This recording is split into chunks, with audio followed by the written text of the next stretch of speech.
Hi, I'm Andrew Smith with Gold Seal Games, and in this video I'm going to be doing a solo playthrough of Cracked Earth, Pangea in Pieces.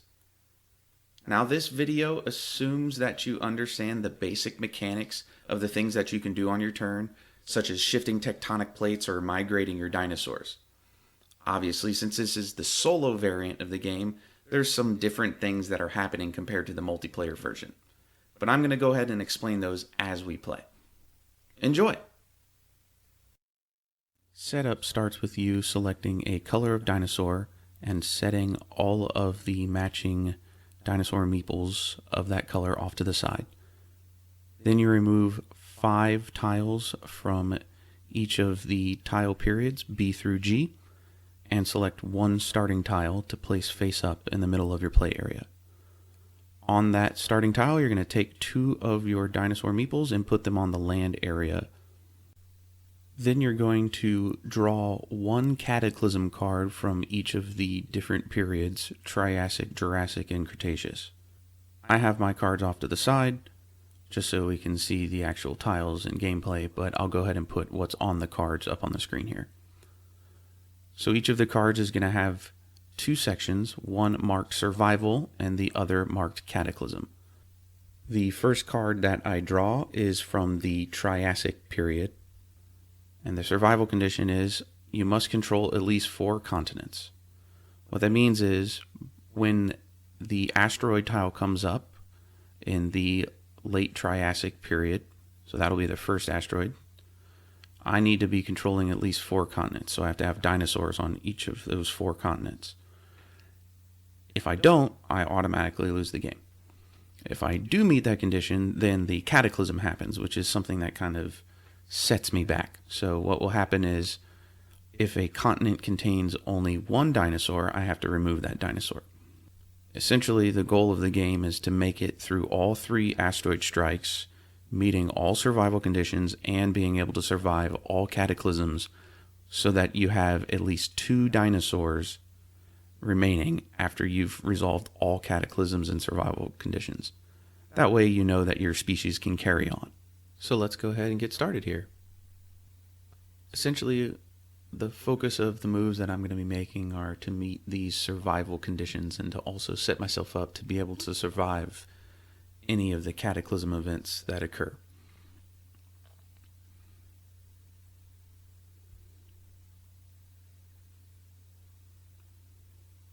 So here I draw a tile that has a raptor on it. The printed dinosaurs and other icons have some slightly different effects in solo play than they do in multiplayer, mainly with just some conditions about where they have to be placed. Here with the raptor, just like in multiplayer, you're unable to take the grow action on a continent that contains a raptor, but specifically you have to place it connected to the continent that contains the largest number of your dinosaurs.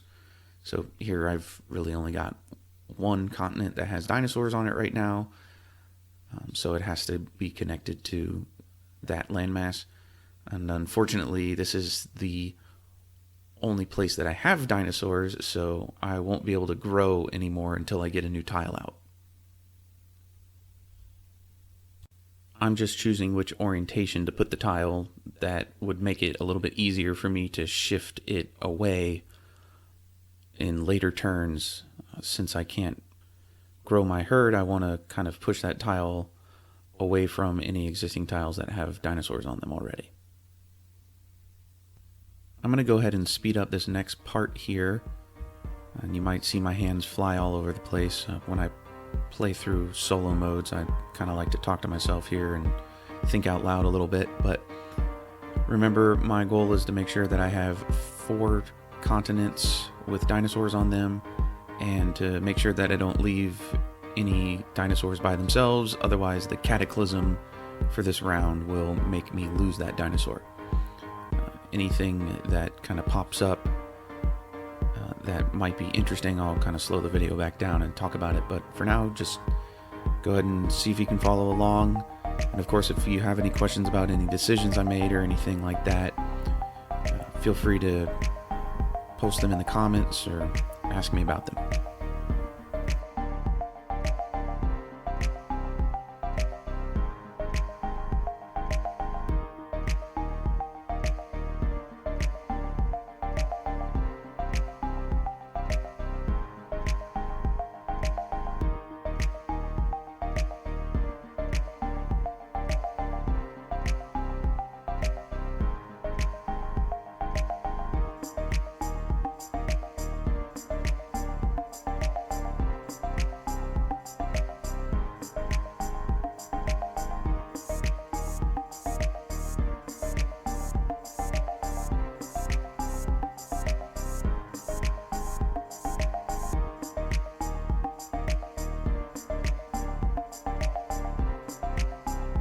This next tile that I draw features a sauropod on it, and that means that I have to remove one dinosaur from the continent that the sauropod gets placed on right when I place the tile, and it has to be placed connected to a continent that contains at least one of my dinosaurs.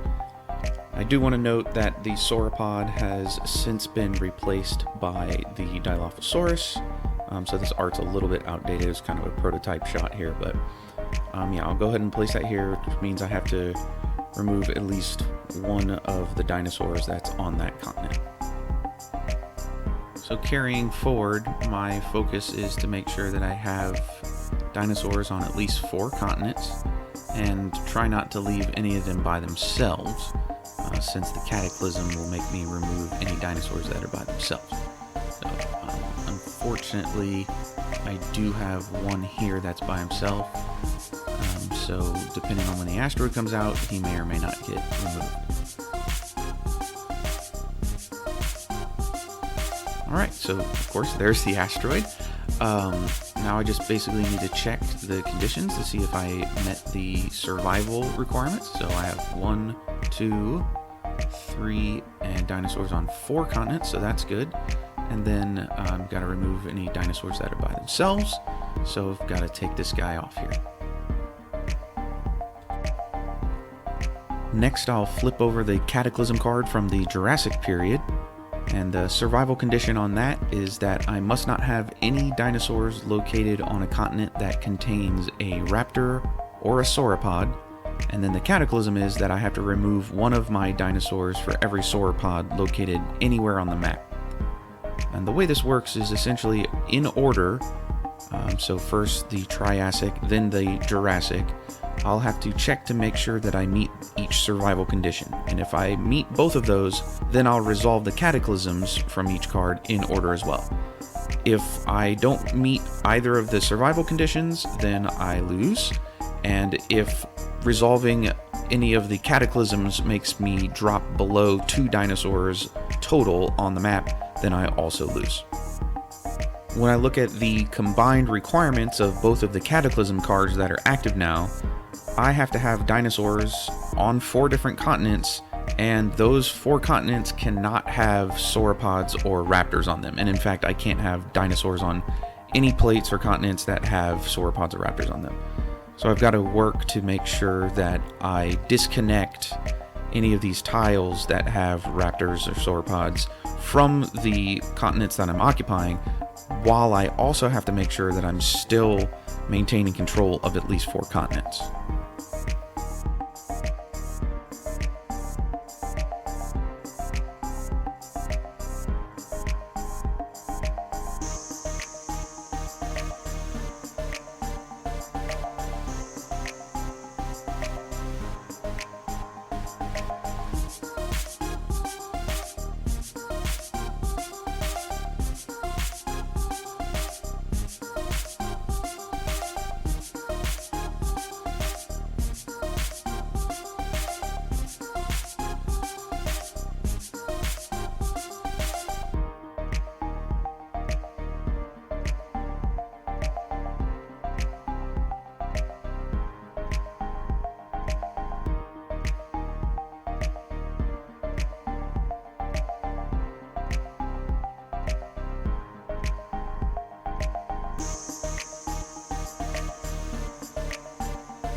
Now here's a tile that has a pteranodon printed on it.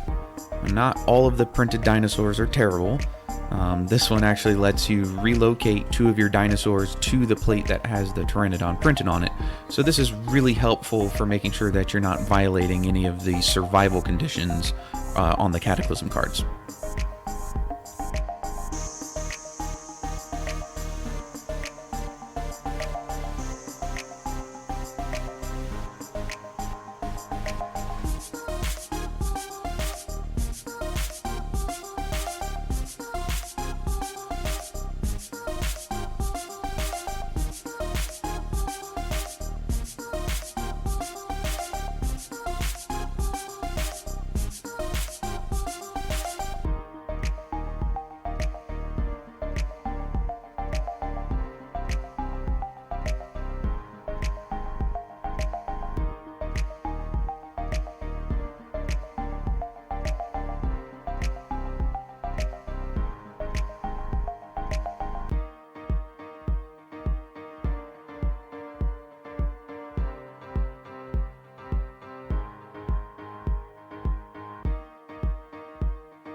here's the asteroid tile from the late Jurassic period. Essentially, this triggers us having to check the survival conditions. So I need to have dinosaurs on 4 continents. I don't control this one, but I do have it on 1, 2, 3, and 4, so I meet that. Then I can't have any dinosaurs on continents that contain a raptor or a sauropod. So again, I'm not on this continent. He's in the water. None there, none there, none there, and none there. So I'm good there. And then we trigger the Cataclysm. So the first one is to remove any dinosaurs that are on continents by themselves. So this one will go away. And I'm good with the rest of them. Again, he's not on a continent, so he's safe. And the next is for every sauropod printed on tiles, I go ahead and remove 1 dinosaur. While I deliberate on screen which of my dinosaurs I'm going to remove, I'll go ahead and show you what the Cretaceous Period Cataclysm card says. Their survival condition is that I must not have any dinosaurs located on a continent that contains a T-Rex or a Spinosaurus. And then the Cataclysm, essentially I find the continent that has the most printed dinosaurs on tiles, and then I remove an equal number of dinosaurs from that continent. So the combined survival requirements are that I have to control 4 different continents, and they cannot have sauropods, raptors, T-Rexes, or Spinosauruses. If I meet all 3 of those conditions by the time the 3rd asteroid strikes, then I'll trigger the Cataclysms in order as well.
I drew a tile with a T-Rex on it here. Now the normal effect of the T-Rex in solo play is that a continent that has a T-Rex on it you cannot control. I don't have to worry about that here really because I'm actually not allowed to be on any continents with T-Rex because of the survival conditions.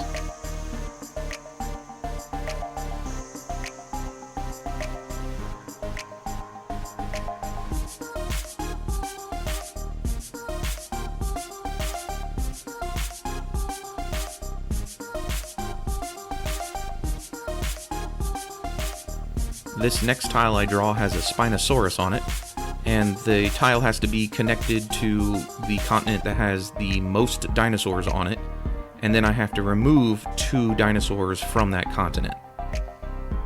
Again, as a note, this is prototype art. The Spinosaurus has actually gotten a really great update since I shot this video.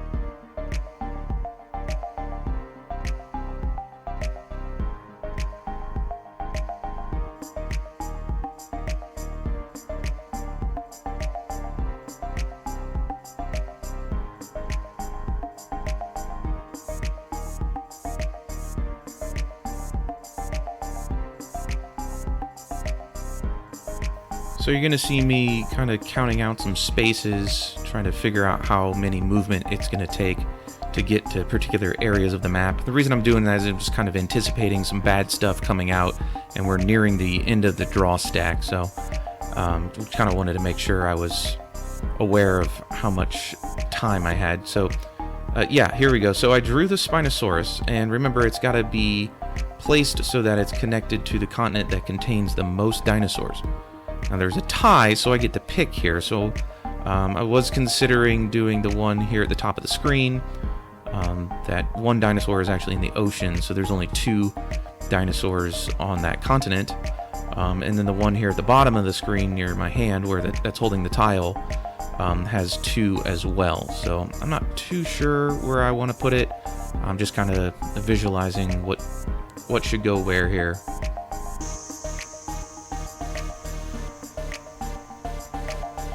I ultimately decide to place it connected to the continent that's near the bottom of the screen here. And of course I have to remove those 2 dinosaurs.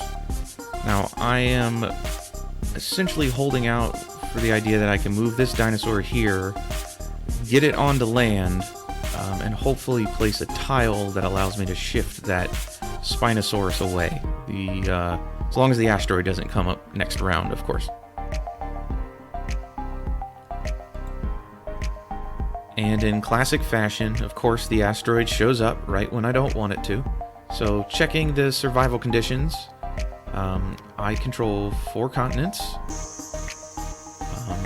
I also have to be on continents that don't have sauropods or raptors on them, which I don't see any here. And then the last one is I can't be on continents with Spinosauruses, and unfortunately I am here because there's a Spinosaurus here. So I do lose this time around, but luckily setup for a second game is super easy since there's 5 tiles from each period already set aside, and I can just pick a new starting tile and give it another try. Thanks for watching.